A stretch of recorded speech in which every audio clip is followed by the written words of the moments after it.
ತಾಯಿ ಬನಶಂಕರಿ ದೇವಿ, ಇವತ್ತು ನನ್ನ ಹೆಂಡತಿ ಹಸುವಿನಿಂದ ಬಳಲುತ್ತಿದ್ದಾಳೆ.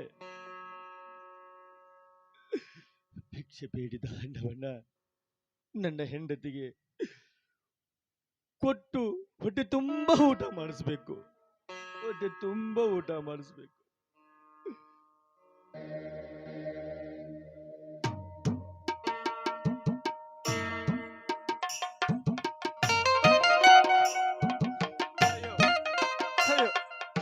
ಯಾರಾದ್ರೂ ಒಂದು ತುತ್ತು ಅನ್ನ ಕೊಟ್ಟು ಪುಣ್ಯ ಕಟ್ಟಿಕೊಳ್ಳಿ.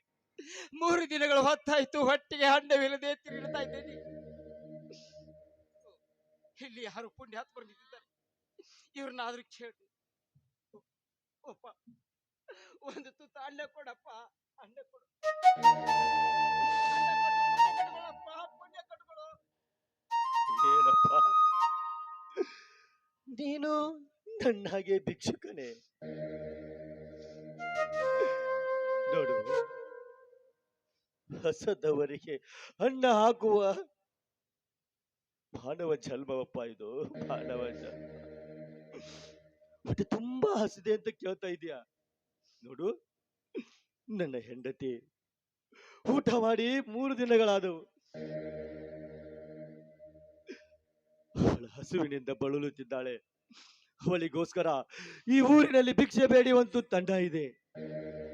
ನೋಡಪ್ಪ, ಇದು ಅನ್ನನಲ್ಲಿ ನೀವೊಂದು ಸ್ವಲ್ಪ ಊಟ ಮಾಡು, ನನ್ನ ಹೆಂಡತಿಗೆ ಒಂದು ತುತ್ತು ಅನ್ನ ಉಳಿಸಪ್ಪ ಇದರಲ್ಲಿ.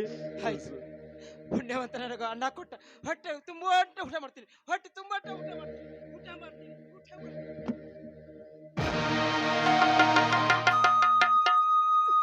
ಏ ಪಾಪಿ,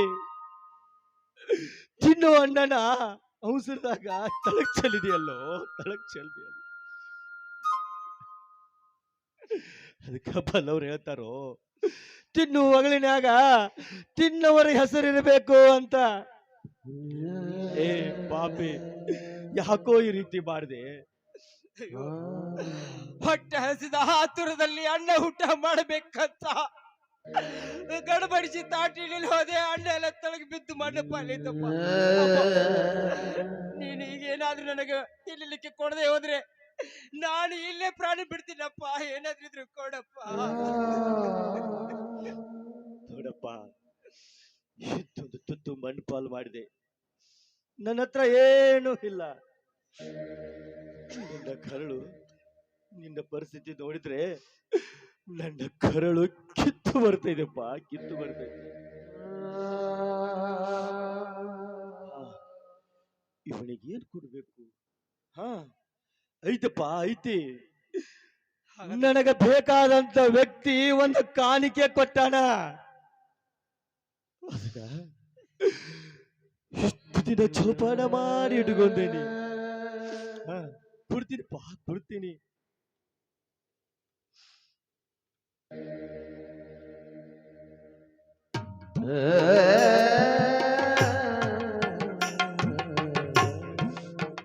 ನೋಡು, ಉಸಿರಾಗಿ ಉಸಿರಿರು. ಈ ಹಣನ ನಿನ್ನ ಕೈ ಕೊಡ್ತೀನಿ. ನೋಡು, ಇದು 10 ರೂಪಾಯಿ ತಗೊಂಡು ಎಲ್ಲಾದ್ರೂ ಹೋಗಿ ಹೊಟ್ಟೆ ತುಂಬಾ ಊಟ ಮಾಡಪ್ಪ, ಹೊಟ್ಟೆ ತುಂಬಾ ಊಟ ಮಾಡು. ನೀನು ಹೊಟ್ಟೆ ತುಂಬಾ ಊಟ ಮಾಡಿ ಸಂತೋಷ ಪಟ್ರೆ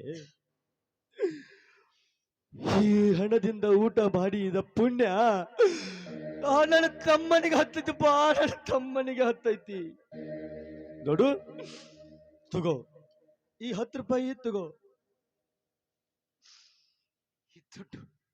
ದುಡ್ಡು ಬೇಡ ನನಗೆ, ಇದೇ ದುಡ್ಡು ದಾರಿ ಬಿಡಿಸಿದಪ್ಪ, ನಮ್ಮನ್ನ ದಾರಿ ಬಿಡಿಸಿದ್ದಿ. ಬೇಡ, ತೆಗೆದುಕೋ ಈ ದುಡ್ಡು. ಬೇಡ, ಈ ದುಡ್ಡು ದಾರಿ ಬಿಡಿಸ್ತಪ್ಪ, ಇದೇ ದುಡ್ಡು ದಾರಿ ಬಿಡಿಸು. ಅಂದ್ರೆ ಏನಪ್ಪ, ಈ ದುಡ್ಡು ನಿನ್ನ ಜೀವನದಾಗ ಆಟ ಆಡೈತಿ ಅಂದಂಗಾತು. ಹೌದ್ರಿ ಯಜಮಾನ್ರೆ, ಇದೇ ದುಡ್ಡು ನನ್ನ ಜೀವನದಲ್ಲಿ ಆಟ ಆಡಿದ್ರಪ್ಪ, ಆಟ ಆಡಿದ್ರೆ.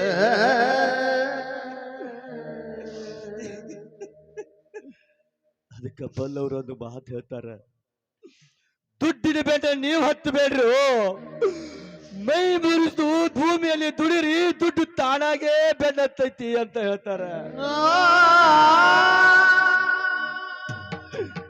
ಹೋಗ್ಲಪ್ಪ, ಇರ್ಲಿ ಬಿಡು. ಅಪ್ಪ, ನೀನ್ ಯಾರು? ನಿನ್ನ ಹೆಸರೇನು? ನೀನು ಎಲ್ಲಿಂದ ಬಂದೆಪ್ಪ? ನಾನು ನಂದೊಂದು ದೊಡ್ಡ ಕತೆ ಐತಿ ಹಸ್ಬಂಡ್ರ, ನಂದೊಂದು ದೊಡ್ಡ ಕತೆ ಐತಿ. ಆ ಕತೆ ಹೇಳಕ್ಕ ನನ್ನ ಮನಸ್ಸು ಒಪ್ಪಾತಪ್ಪ, ಮನಸ್ಸು ಒಪ್ಪಾತು.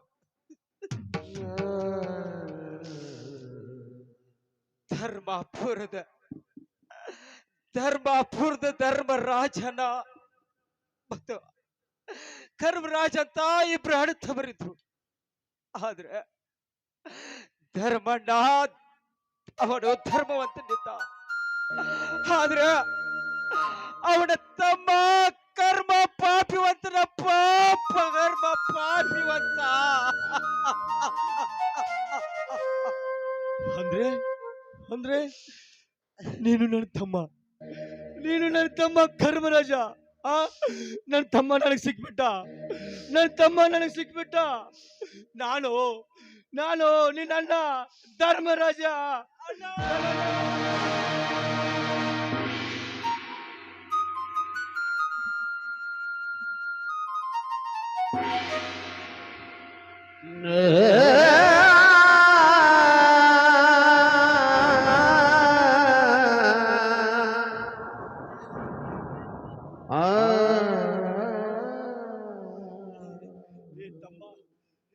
ಏನೋ ನಿನ್ನ ಪರಿಸ್ಥಿತಿ?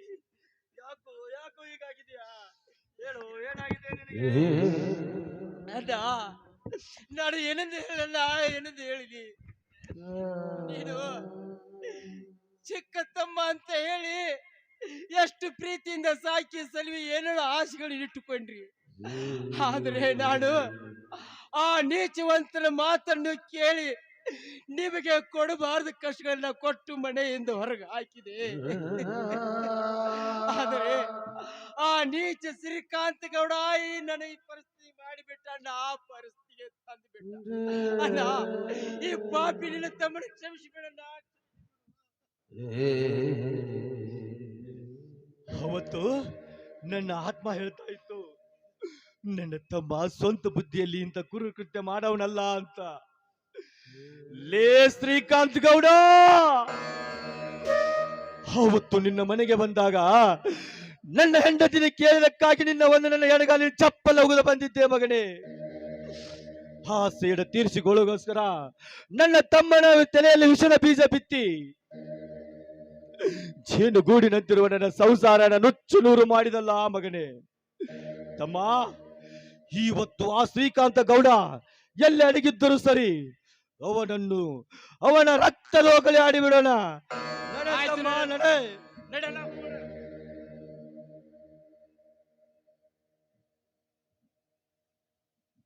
ಅಣ್ಣ, ಧರ್ಮಣ್ಣ, ನಾನಣ್ಣ, ನಿಮ್ಮ ಕಾಕನ ಮಗ ಗೌರೀಶ. ಅಣ್ಣ, ಆ ಗೌರೀಶನ ಮಾತು ನಂಬೇಡಣ್ಣ. ಇವನ ಗೌಡನ ಮಾತನ್ನು ಕೇಳಿಕೊಂಡು ನನ್ನ ಮೈ ಮೇಲೆಲ್ಲ ಬಾಸುಳು ಹೇಳಿ ಬಡದು ನನ್ನ ಹೊರಗೆ ಹಾಕಿ ತಿಂತಿದ್ರೆ ಇವನು ಇಲ್ಲ ಧರ್ಮಣ್ಣ, ನಾನು ಎಷ್ಟು ಹೇಳಿದ್ರು ಕೇಳುವಂತ ಪರಿಸ್ಥಿತಿಯಲ್ಲಿ ಇರಲಿಲ್ಲ. ಆದ್ರೆ ನನ್ನಿಂದ ಒಂದು ತಪ್ಪಾಗಿದೆ. ಏನು ಗೌರೀಶ ಅಂತ ತಪ್ಪು? ತುತ್ತು ಕೂಲಿಗಾಗಿ, ತುಂಡು ಬಟ್ಟೆಗಾಗಿ ಆ ಶ್ರೀಕಾಂತಿ ಗೌಡನ ಮನೆಯಲ್ಲಿ ಜೀತದ ಆಳಾಗಿ ಏಕೆ ದುಡಿತಾ ಇದ್ದೀನಿ ಗೊತ್ತೇನಲ್ಲ? ನಿಮ್ಮ ಕಾಕ ಇದ್ದಲ್ಲ ಈರ್ಪಾಕ್ಷಿ, ಅವರು ನನ್ನ ತಂದೆ ತಾಯಿನ ಕೊಲೆ ಮಾಡಿದ ಪಾಪೇನ. ಆ ಸೇಡಿಗಾಗಿ ಅವನ ಮನೆಯಲ್ಲಿ ಜೀತದ ಆಳಾಗಿ ದುಡಿತಾ ಇದ್ದೇನ ಅಲ್ಲ. ಶ್ರೀಕಾಂತ್ ಗೌಡನನ್ನು ಶರಾಯಿಯಲ್ಲಿ ವಿಷ ಹಾಕಿ ಕೊಂದುಬಿಟ್ಟೆ.